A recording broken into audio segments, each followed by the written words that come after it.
ஒரு முக்கியமான ஒரு விஷயம் என்ன தெரியுமா? வயதில் திருமணங்களை முடிச்சு கொடுக்கணும் கட்டாயம்.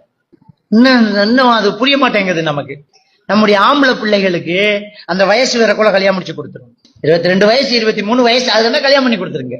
நம்ம என்ன நினைக்கிறோம், தொழில் எடுக்கல, ஜொப்புல ஜாயிண்ட் ஆகல, நம்ம வீட்டுக்குள்ள பொண்ணை கூட்டி கொண்டாந்து வச்சுக்கிருப்பான், அவன் படிச்சுக்கிட்டே இருப்பான், அவன் தொழில் கிடைக்கும் வரைக்கும் ஆக்கிரத்தோட ஒரு பிடி அரிசி கூட போறது, அவ்வளவுதான். இள வயதில் நாம் பிள்ளைகளுக்கு திருமணம் முடித்து கொடுக்கும் போது அவர்களுக்கு ஒரு பொறுப்பு வந்திருக்கும். ரோட்ல ஏன் சுத்துறான்?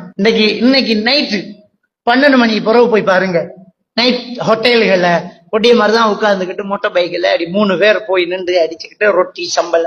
இதுக்கு யாரு காசு? அவன் உழைச்ச காசா? வாப்பாக்காரன் வெளிநாட்டுல உழைச்சிட்டு இருக்கான், அம்மா கிட்ட பொழைச்சிக்கு போய் ரொட்டி அடிக்கான், ஃப்ரைட் ரைஸ் அடிக்கான், டொல்பின் அடிக்கான், விளையிட்டான். யாரு?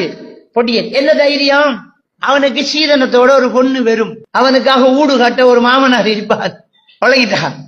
அவனுக்கு இப்ப உழைக்க வேண்டிய அவசியம் இல்லை, அவனுக்கு பொறுப்புகள் இல்ல, பொறுப்பை கொடுக்கணும். பொண்டாட்டி இருக்கு, இந்த வயசுல அவன் இன்னொரு பொம்பளை பின்னால சுத்த தேவையில்லை. அந்தந்த வயசுல வரக்கூடிய அந்த தேவைகளுக்காக அவன் தவறான ஒரு வழியை தேட வேண்டியதில்லை.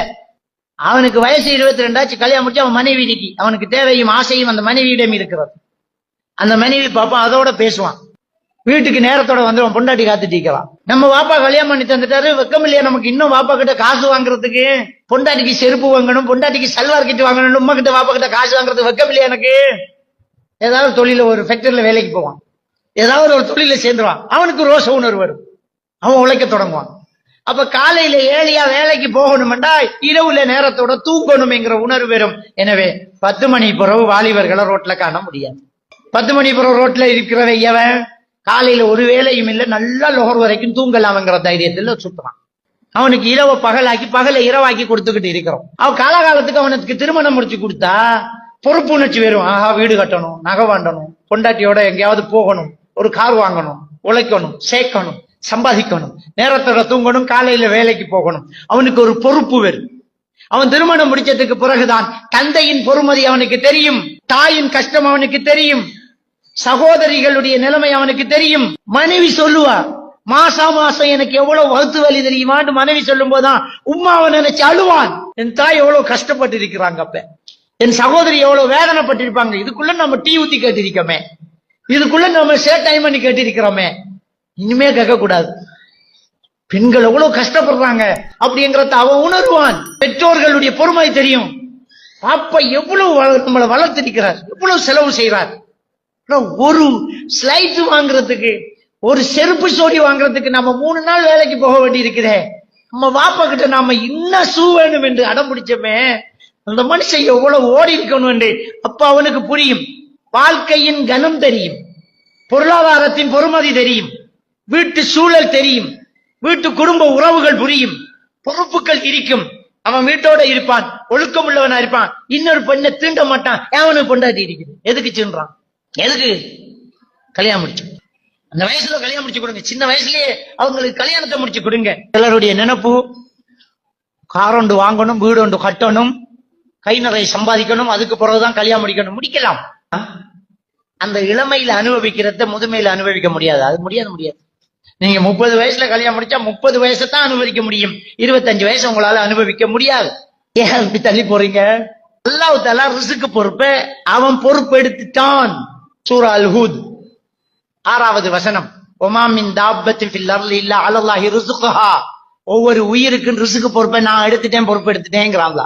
நான் எடுத்துட்டேன், நாம எனக்கு தலையில ஓடணும். அந்த பிள்ளைகளின் ரிஸ்க் நம்ம பொக்கட்டுக்குள்ளால வரப்போகுது, அவ்வளவு.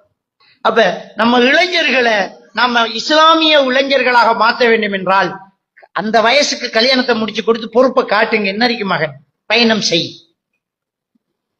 வீடு கட்டணுமே இப்ப கட்டு, நீ மனைவியும் சேர்ந்து கட்டு, டிசைன் பண்ணு. அப்ப வீண் விரயம் இருக்காது. எதுக்கு இதை இப்படி வளைச்சா மேஷனுக்கே 20,000 ரூபாய் கொடுக்கணும், இதை இப்படி போட்டா 2,000 ரூபாய் தான், இப்படி போடு, வீடு நான் நினைக்கிறதான் டிசைன். எதுக்கு வீண் விரயம்? வசதி இருந்தா செய்வோம், வசதி இல்ல, அப்ப எதுக்கு தேவையில்லாத செலவு? வீண் விரயம் இருக்காது, சிக்கனம் இருக்கும், சேமிப்பு இருக்கும், நேரத்தை மிச்சப்படுத்துவான், டைமிங் பொறுமதி தெரியும், தொழுகையாளியா இருப்பான், துவா கேட்பான். சின்ன வயசுல அவனுக்கு குழந்தை கிடைக்கும், அந்த குழந்தையோட அவன் விளையாடுவான். இளமையிலே அவனுக்கு குழந்தைகள் இருக்கிறது, அவனுக்கு தாடி நரைக்கிறதுக்கு முன்னாடியே பிள்ளைக்கு கல்யாணம் பண்ணி காட்டிடுவான். அவனுக்கு அப்படியே ஒரு 50 வயசு ஆகும்போது பேர பிள்ளைய தூக்கிடுவான். அனுபவிக்கலாம். மௌத்தாகிறதுக்கு கடையில 3 தலைமுறை பார்க்க முடியும். அழகா திருமணத்தை முடிச்சுக்கணும். திருமணத்தை லேசாக்குங்க. அதான் நபிகள் நாயகம் ஸல்லல்லாஹு அலைஹி வஸல்லம் அவர்கள் இளைஞர்களே என்று கூப்பிட்டு சொன்ன ஒரு விஷயம் என்ன தெரியுமா? யா மஅஷர ஷபாப் மன் இஸ்ததா மின்குமுல் பாஅத ஃபல்யதஸவஜ். இளைஞர் சமுதாயமே, திருமணம் முடிக்கக்கூடிய வலிமை உங்களுக்கு வந்துட்டா கல்யாணம் முடிங்கங்கறாங்க. கல்யாணம் முடிங்கங்கறாங்க. அது இளைஞர் சமுதாயத்துக்கு சீர்படுத்தி கொடுக்கிறதுக்கான ஒரு வழிமுறை தான் திருமணம் முடிச்சு கொடுக்கிறது. திருமணம் முடி அப்படிங்க.